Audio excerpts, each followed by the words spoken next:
Pottery peeps. Today we are making red pants.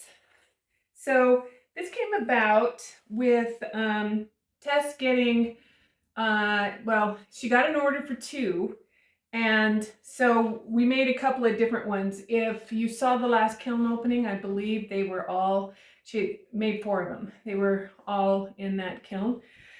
The customer loved them so much, she now wants 12. So we got to make this easy, right? So one of them was done in the kiln opening. I don't have it here. If I can get a picture, I'll put the picture up.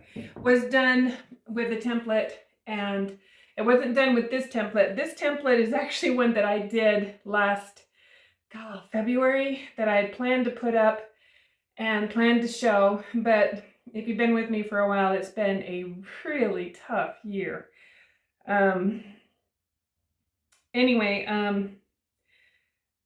those of you who also been following along, we did put Rinka down on Tuesday. So it's been a really tough week. Add in the election, made it even tougher. But those of you who have dogs, you know. And Huskies are a particular breed. They're loaded with personality, stubbornness, independence, and loyalty. And not everyone can take on a Husky. I grew up with this breed. Love this breed with all the sweetness and sourness that comes with it. And she is going to be really missed. Our house is huge and quiet. But I do need to give a shout out. I did not know that this service was out there. One of my biggest things was I really didn't want to take her to the vet to be put down. She doesn't like the vet. I don't know of any animal that does.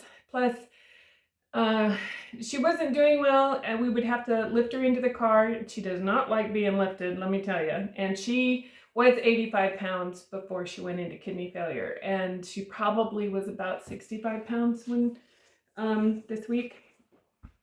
But the vet told me about this thing called Lap of Love, and it's actually a veterinarian service that will come to your house and help put your pet to sleep.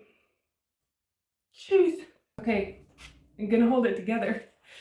It was amazing. She didn't have to be moved. It was done right here at the house, and we're able to bury her on the property. She's on my slope. She loved to look out at the view in her domain. She's just such a regal dog. And so it was actually really special that way. Oh God, I'm gonna have to cut this out and do it again. Okay, I'm gonna see if I can do this again. I don't remember where I left off before my emotions got the best of me.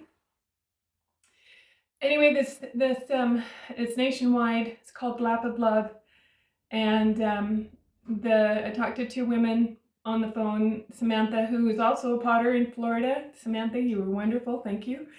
And Natalie, and they were both really good. And the vet who showed up was spent time in Kodiak, Alaska. Come on, it's just weird how small this world can be. But it was really special to be able to not have to put her through the fear and the pain of putting her in the car and taking her to the vet, having that be her last memory, and also that being our last memory.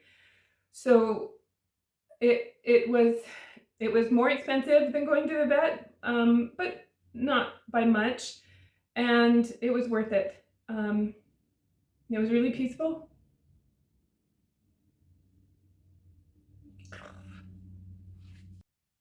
I shouldn't even be filming this today. Today's her November 7th, her 10th birthday. She was an extremely healthy dog, so this came out of the blue. I have 2 other dogs that are older than her. I thought I'd lose them before we lost her. She's only been to the vet other than just vaccinations for a bee sting. 2 bee stings, which she's highly allergic to, so they were quite hairy. But, and then being fixed. So other than your maintenance, you know, she has never been She's just been we were just really blessed to have her in our life. Okay.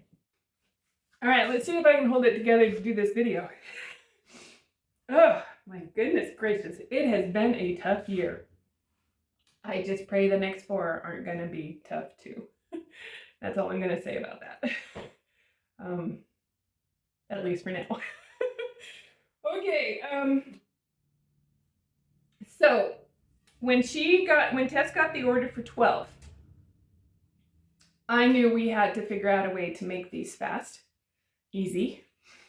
Otherwise, this type of bread pan, first of all, it was too big. I needed to make the template smaller. I love how it turned out. I love the shape, but it was labor intensive. So we needed to take down the labor. Otherwise, that's all the profitability, right? So we needed to make it easier to make. So that's what we spent time on. So this one was done before we made a template, or before we made a form. So I think she went through her cupboard. I think it's this one. Nope. Yep. No, probably not. It's probably. I had her go through her kitchen. I had her go to the thrift store and find some bread pans, big bread pans, because they're going to shrink, remember? So she got this one at the thrift store for $1.50. Seriously, that is the best place to find forms. And then she got these. This one I think she had. I think this one is this one, maybe. So we made a form. We chose to make the forms out of, I can probably take I have plastic and nylon. A lot of my forms I will put nylon over just to help them not stick. But the nice thing about making your own Bisque form is that you don't really have to do that. If you're using it over and over and over again and it's getting wet, then yes, you need to put some plastic or paper over the form because it's just soaking up that water. So she found this one also at the thrift store. And so we made a form out of this one, okay? And the reason why we did the Bisque form, first of all, this is slick and it's hard to get the clay off. Plus it's got this rim on it that was causing us issues. So we, if you'll notice, it's not as tall. We actually, cut it right above the rim. And then this one is the form that, I've already done one. Let's see if I can pick it up. So this is on the form right now. I'm letting it dry out. And that one was done on this. So I just covered it with plastic, did the clay over it, and we also cut this lip off because we want to be able to add our handles and so forth to it. So go get yourself some forms. This will really speed up what you can do if you got an order like this. So this was done on the form before we did a Bisque mold. And this was done with a template, which I really do love, but the template's it's actually too big for bread. It needs to be quite a bit smaller. All right, so I'm going to show you how to make a loaf pan. And yes, I'm going to show you how to make a loaf pan. I've got 3/8 rolled out, compressed, of speckled buff by Laguna. When you are doing bakeware, make sure whatever clay you're using can go in the oven, meaning that it needs to have some grog. I don't use B-mix for bakeware. I have in the past and gotten lucky, and I've also gotten unlucky where it's cracked. So be careful with that. When you are baking in pottery, you put it in a cold oven, you preheat it with the oven. And I will tell you that food tastes better when it's baked in pottery. Make a pizza stone. That's what a pizza stone's made out of, is stoneware. So just make a raw pizza stone, Vitrify it, so fire it to a glaze fire so it's vitrified. And try pizza, even cardboard frozen pizza on a pizza stone in your oven. You'll be amazed. Artichoke dip. Oh my goodness, my artichoke dip tastes different in pottery than it does in, say, a glass, what's that stuff called? Anyway, the glass bakeware. So level up. I mean, we have to eat every day. Why not have beautiful serving dishes and plates and bakeware? Why not make them? You know, food tastes better that way. They've been baking in this stuff since they figured out how to make fire. So let's go ahead and lower you down, and we will get started. Okay, so I compressed this on both sides. I'm going to lift it. I actually need to move it out of my way for a second. Actually, before I do that, one trick that Tess actually figured out is to take your mold. Actually, we're going to do this way. So take your mold, start on your clay, make sure that you have enough of it so you're not having to mess with a bunch of extra clay, which she's pretty bright, but then she's my kid, so I'm taking credit for that. And, you know, she's a great potter, and therefore, as we all know, potters are some of the best problem solvers in the world, at least in my opinion, in my experience. I'm going to save that for some handles. I'm going to actually show you how to do handles if we don't, hopefully we won't get this video too long. But by having these molds, it really speeds up your production. All right, so I'm going to move this over toward you, actually. So I can bring this in. Now I went in and I got a full bottle of underglaze because I need to be able to put this up on something. It's actually kind of high for me. So let's do this. Let's move this one that's drying over.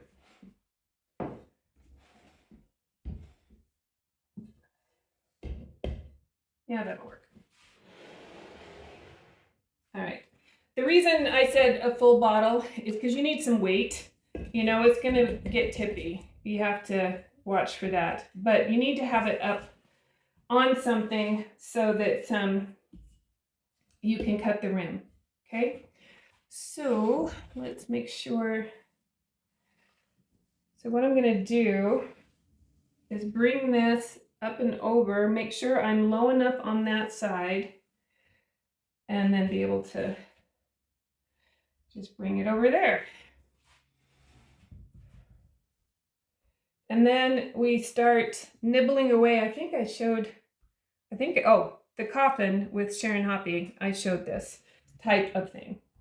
And what I do is I put my hand up underneath to where I can touch the form. So I know how close the clay is, because you don't want to cut it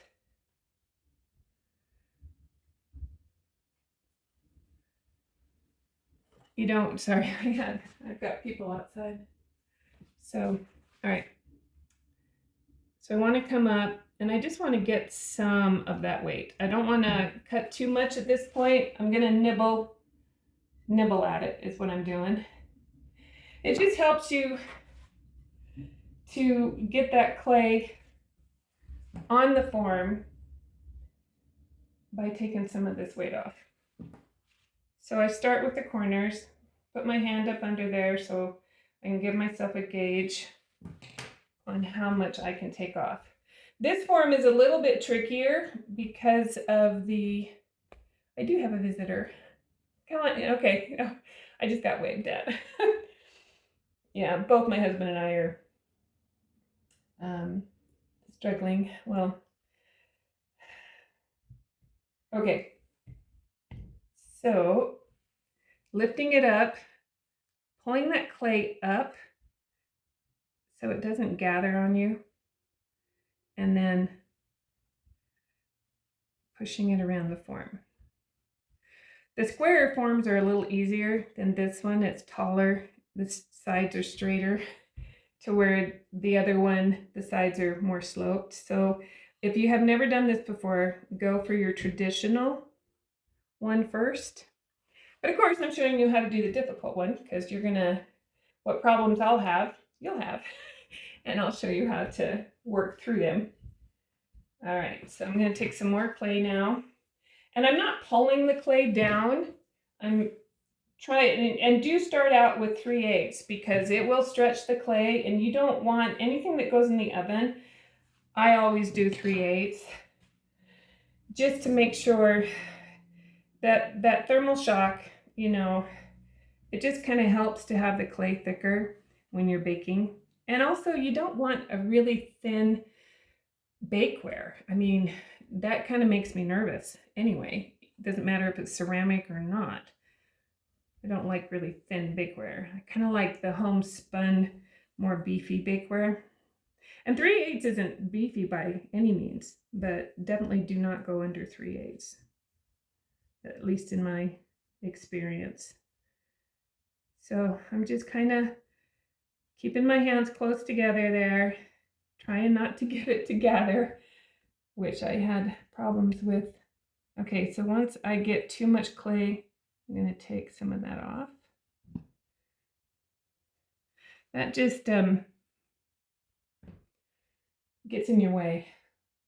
So just at this point, just make sure you're not taking off too much clay. All right, there we go. Use the palm of your hand. It's a bigger surface. Your fingers tend to put dimples in.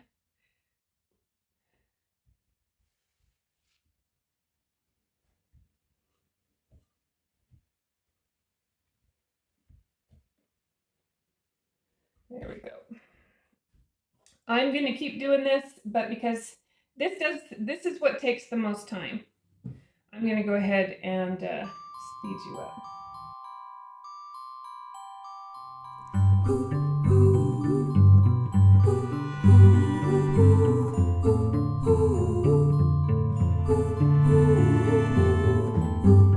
All right, so now that you've got this fairly well formed, I'm going to do my first cut. I will do this at least twice. I'm going to take my needle tool or straight edge. I'm going to come up until I hit that form. And I'm going to keep my thumb, dang it, don't do that. I've done that twice now. If you do this, man, I tell you, it is so great that I show you how all the mistakes that I tend to make. So if you do cut and your knife slips, push that clay up. You're going to have to fix that on the inside when you take it off the mold. But you push that clay up, you take a rib, and you go over it. I tell you, you'd think I would know better. Make sure you're in far enough that your knife or your needle tool doesn't slip out. Don't just do the tip of it. And then let's go ahead and take some of the weight off of there. So I do have kind of a pucker there. Don't worry if the clay is not staying to the form because we're going to come back and rib over this. This is just our first, this is getting all this weight off of it. Okay, hold please. All right, sorry about that. I've had to keep the phone out here. We're also kind of on a baby watch. I got news last night that my daughter-in-law, Nicole, she's due on the 24th, and she might be coming early. It's like, what is it with these baby boys wanting to come too early? So that's another stress. So it's a good thing I have this studio. My goodness. So yeah, so I've got the phone with me. I love keeping the phone inside the house when I'm out here, but not on baby watch.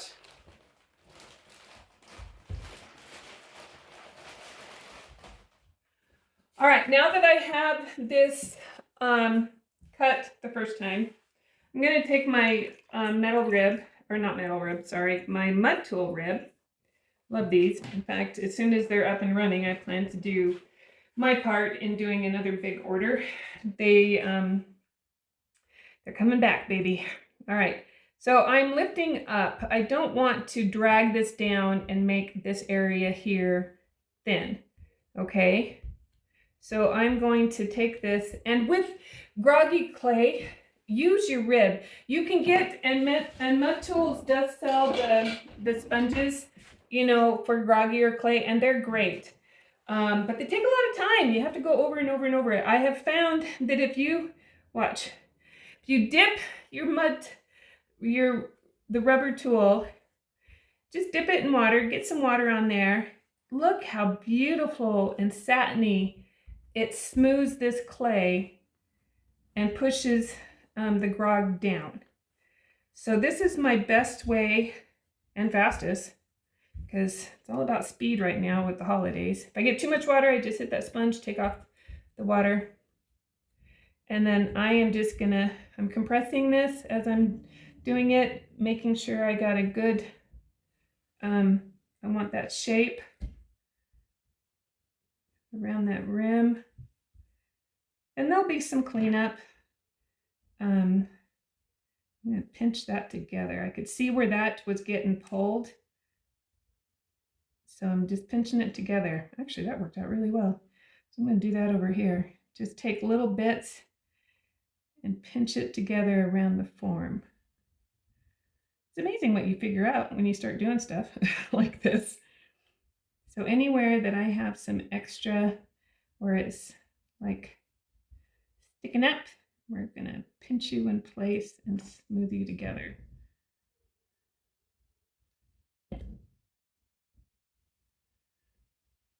All right. That worked out well. Okay, so I can see where I've got. So I'm just going to, there. All right, so back to these amazing mud tools. So this is what I do when I have a groggier clay. If it starts to grab on the clay, I just dip it back in the water. But it'll keep a sponge, like one of these regular pottery sponge, which are great for B-mix, that'll just bring all the grog to the surface and make it rough and gravelly. But this way you're smoothing it and you're pushing all that grog down into the clay. Almost if you kept doing this, it would be the same as burnishing. But I don't want to spend hours burnishing something. And I find that either a pebble or a metal spoon works best for burnishing anything. Okay, so another trick of mine, I'm just gonna go make sure I don't have anything, because this is gonna have to sit up and before we can take it off the form. But you don't want, when you make your form, you don't want to have it sit on the form for too long, because this is shrinking in as it dries. So you'll have problems getting it off the form if it's on there too long. And lo and behold, I have an air bubble. I made that one fresh out of the first one fresh out of the bag, and this was wedged up clay. And my arm is not real good for wedging right now. All right, so one thing that I do with these mud tools on something like this, I want to create the illusion of a foot and also kind of a glaze line. So I'm going to take my rib, the straight edge of it, at a 45. And on this rim, I am going to go around it at a 45. And what that does, I'll go around it twice. Not only is it compressing that edge, well, it kind of gives me a glaze line to follow, which makes it helpful. I do this on all of my hand-built plates, or, you know, I've been making gingerbread plates. I've been making Christmas tree plates. I will do this. Just kind of smooths that over. All right. So the last thing I'm going to do, well, I'm going to put my stamp in there. And then I am going to go ahead and do my knife this time. I'm going to do my final cut. Then I'm going to let this set up. And then I'll show you how I finish the rim.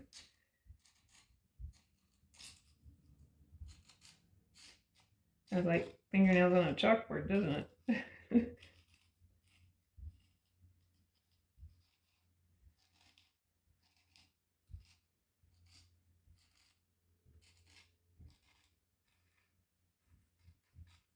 Don't remember where I started. I think I started there. Okay, so our rim isn't done, but it's better. And I will come in here and just kind of soften the outside rim because this is the holiday season. This is going to be, for me, this is going to be a holiday bread pan. I make the most amazing finished bread, you guys. It's called pula, and it is a sweet braided bread, actually. I usually don't put it in loaf pans, but I might braid some and put it in a loaf pan this year. It's my Christmas bread. All right, well, let's smooth that. So because I want to do a design, I've got my white underglaze, and because this is a speckled buff, and it doesn't do designs, I don't like I'm going to probably put some underglaze transfers on this. I've been trying to use up some of my underglaze transfers from Christmas past that I still have. I need to go through them because I got too many. And what did I do today? I bought more. Yeah, I need a 12-step program for buying pottery items. But so I'm going to go ahead and put a coat of white underglaze on this. I've already got one coat on the other one. I'm not worried about the inside. I'm not going to do this on the inside, but I plan to do a winter scene on the outside. And so I want white. So I'm going to let these, whoops, won't even move on me. I'm going to let these set up. And then once they have and we're ready to take them out of the form, I will pick you back up again. All right, this one I'm going to go ahead and take out of the mold. This one is still too wet. I just put another coat of the white underglaze. I'll probably do 3 coats of the white underglaze. But what I do is take a bat. This is also why I like something tall underneath it. Flip it over.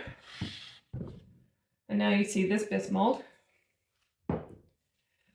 I will kind of pull it to release it from the mold, but you can already see that it's not sticking to it. Or hopefully it's not. Yeah, see, bisque molds are so amazing. Just so amazing. All right, so now we need to, this is where I got to fix that because I had cut through with the knife or the needle tool on this one too. So I will probably address this rim more as it sets up, but I just wanted to get it out of the mold, get my shape exactly how I want it, fix anything on the inside if I needed to, but I don't.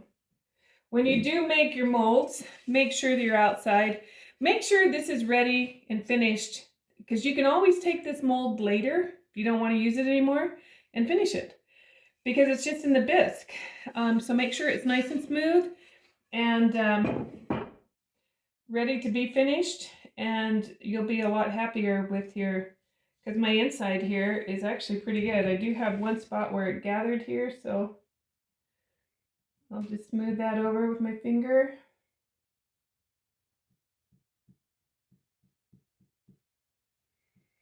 And then I'm just taking the edge off. Now, I did add the white. So if I bring in a sponge, I'm going to mess up the white. So that's something I didn't think about. So I just might go over this and really soften it just with my finger because it's at the right stage to do that with. So I'm just going to do that rather than bring in a sponge. Also, this little tool, another mud tool, a lot of times we'll just go ahead and fix it. I usually wait till this is a lot more set up, but I will go around. So what I'll do is I'll just hit it with the white underglaze later. So I will go around and soften my edge with this. I do this actually a lot with hand-built pieces. It gives a nice rounded edge.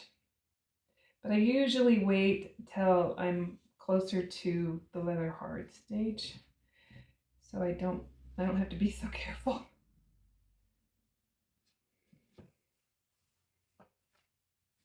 Actually, this might look really cool. And it does, if you push down a little bit, it kind of beefs up that rim, which I like anyway.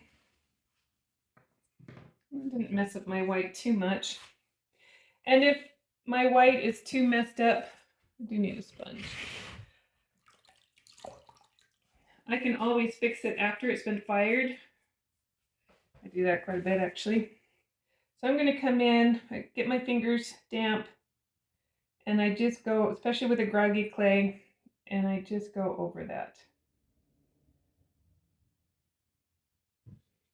And make it really nice and smooth. I don't know if I showed this in a video before. I might have. I've got a lot out there now, so I might have. Or I've just done it in teaching classes. You know, when you have those deja vu type of, like, I've done this before. I've said this before. Which I'm just going to take my finger and just kind of get some of the goobers up. And then just concentrate on that rim.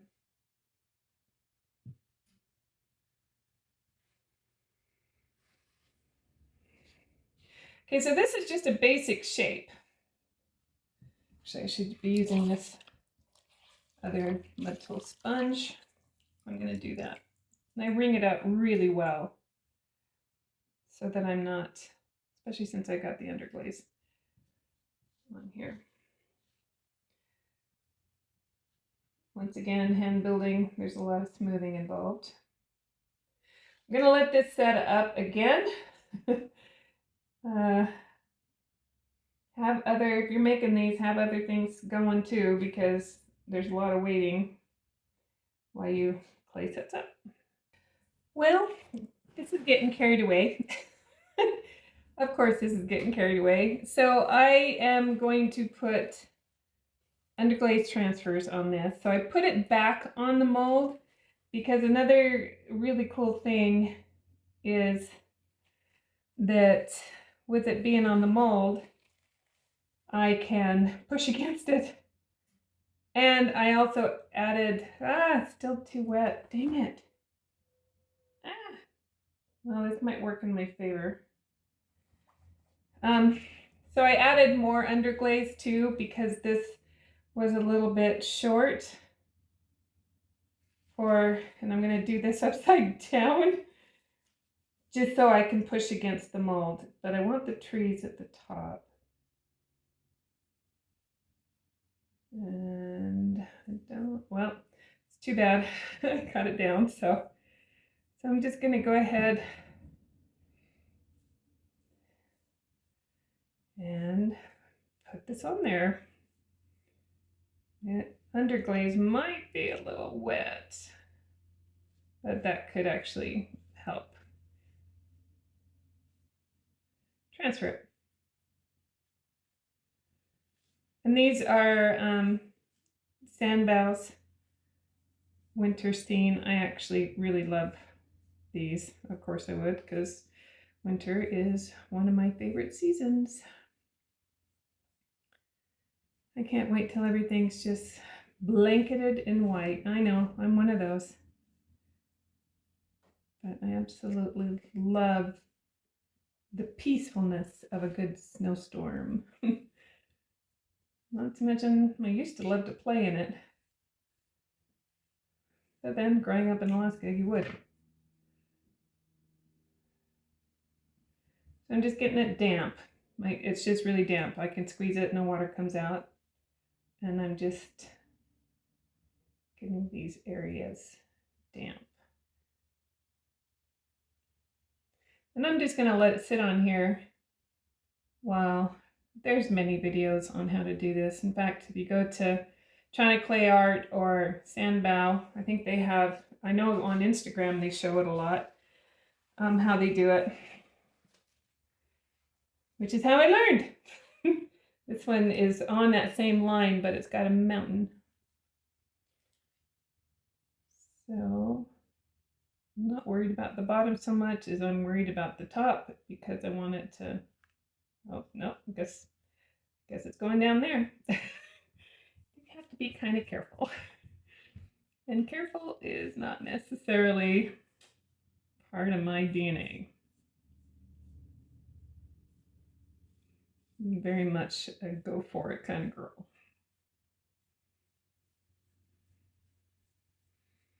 I usually, like, I'll try it once.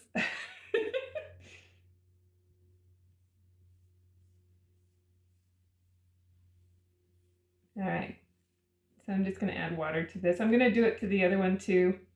And then we're almost done. Believe it or not, we're almost done. I am going to put handles on one of these, and I'll show how I'm going to do that. But my handles are super easy. At least the ones I plan to do for this.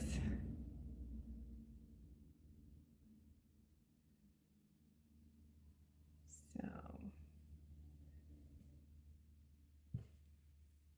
you could also very easily add texture because you have the bisque form behind this. So you could roll, you could stamp, you could do texture. But I've been doing a lot of plates in this black and white. And I don't know, I just really, really like it this year. So you'll be seeing them coming up soon, because I've got some. I just unloaded the bisque kiln today, and glazing starts tomorrow. This time of year, it's like 7 days a week, 12-hour days, 18-hour days, which is fine. Which is fun. I'm actually really glad to be in the studio any chance I get. All right, so I'm going to go ahead and put on my glasses. I can actually see this. And I'm just going to pick up an edge to see how it's transferring.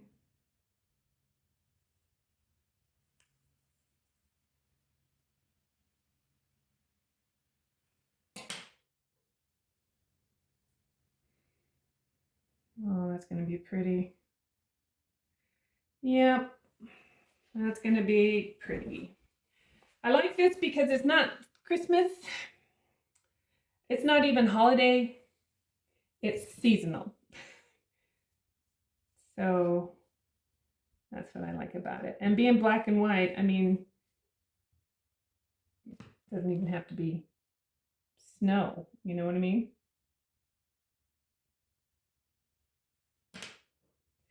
All right, so I'm going to put you on pause.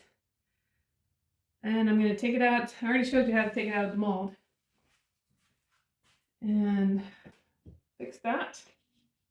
That's another nice thing about doing everything right now, is I could fix it. I can also fix it in the after it's been fired too. That's going to be pretty. All right, see you in a few. What I do is I take my coil and I kind of measure about how much I want. Very scientific. And then I do 2 of them. Okay, I also have this board, and I got this from Bill Van Gilder years and years and years ago, but you can still find it, I believe, in his tools on his website. I know that there's also waffle boards you could probably find like for baking at on Amazon or something, but I do know, because I do have one of those too, they're not as deep, and so you don't quite get the texture.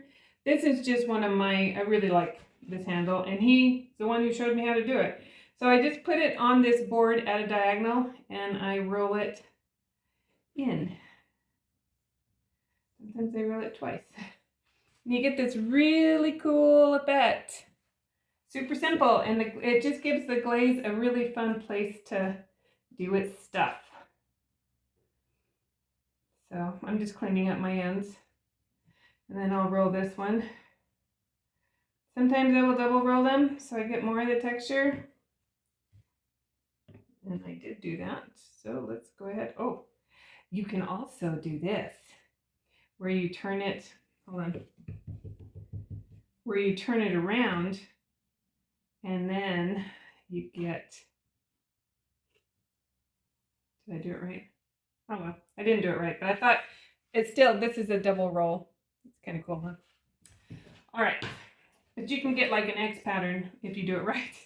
So then I'm going to take these and, let's see, I'm going to take these and I'm just, my thumb's on each side of them, and I'm going to push them down, okay?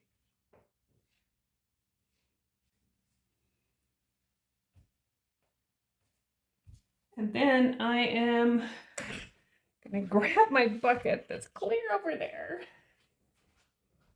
Let's go ahead and I'm just going to score the ends.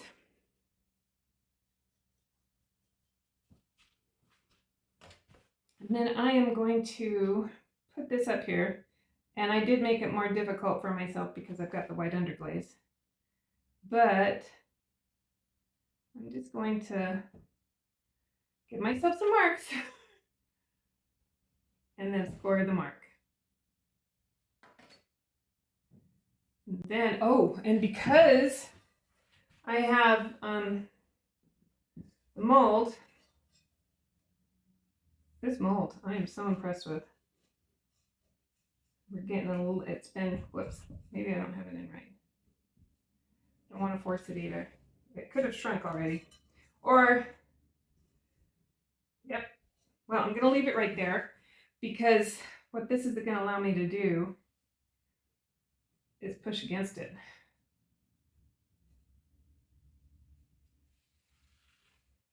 I caught it in time on that other one. I put the mold back in.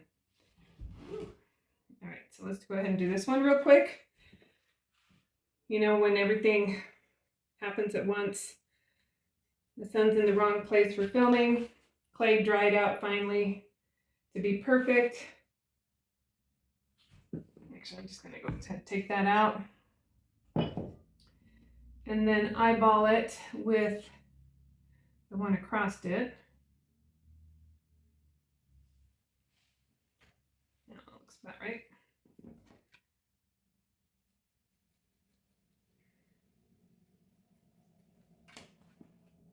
And then set that in place. I want to make sure my height is right. Yep. And then I'm going to push with my thumbs.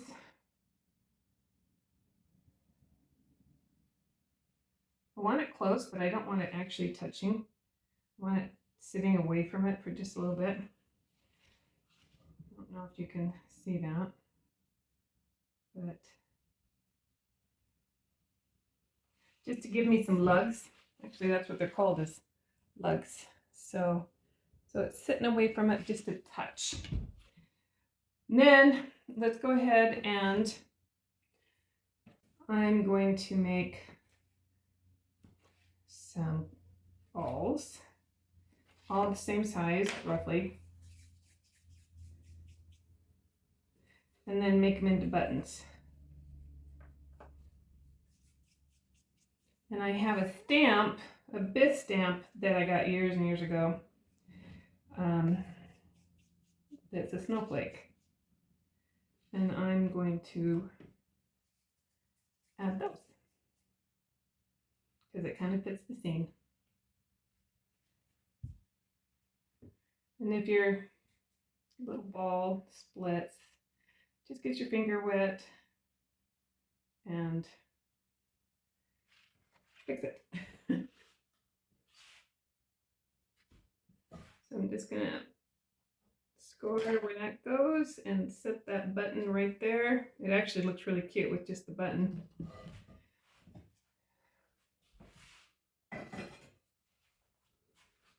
I had to move everything off my table so I could get down out of the sun.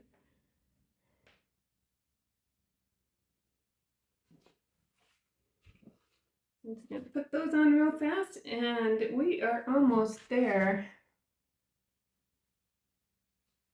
Any cleanup I'll do will be after it dries.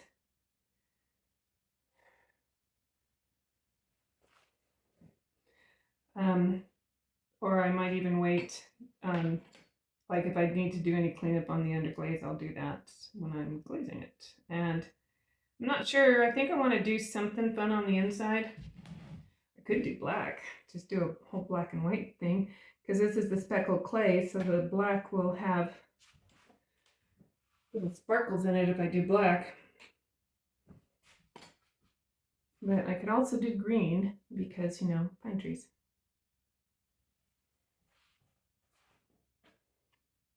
I don't know, what do you guys think? Black, green, or do you have a suggestion with another color?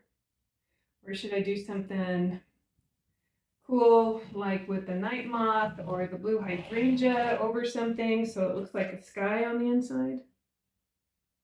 Yeah, let me know what you think. What would you do? I have all those glazes, so I have way too many glazes. All right, this is the snowflake stamp, and make a whole bunch of your Bisque stamps. I can see that I've got the sun right here, so hold on. Okay, I moved you over here to the other side of the table. When I'm in here by myself, it's not a big deal. The sun's not a big deal. I can always work around it. But so I'm just going to push this design into the little button.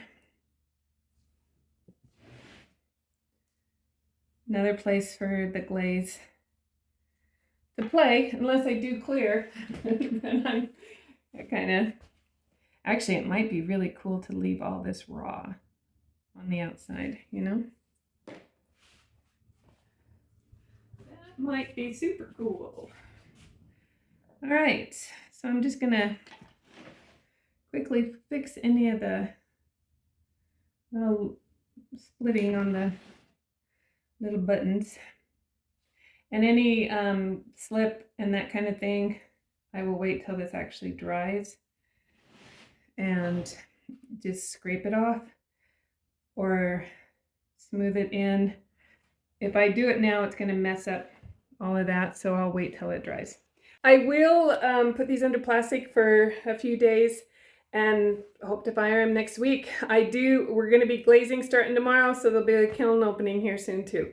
All right, go get muddy. We'll see you in the next one. Oh, also, I think I have some pictures of Tess's that she's already made, and I will link them. I'll have them behind. I'll also link her Instagram account, but I will have pictures at the back of this video. All right, we'll see ya.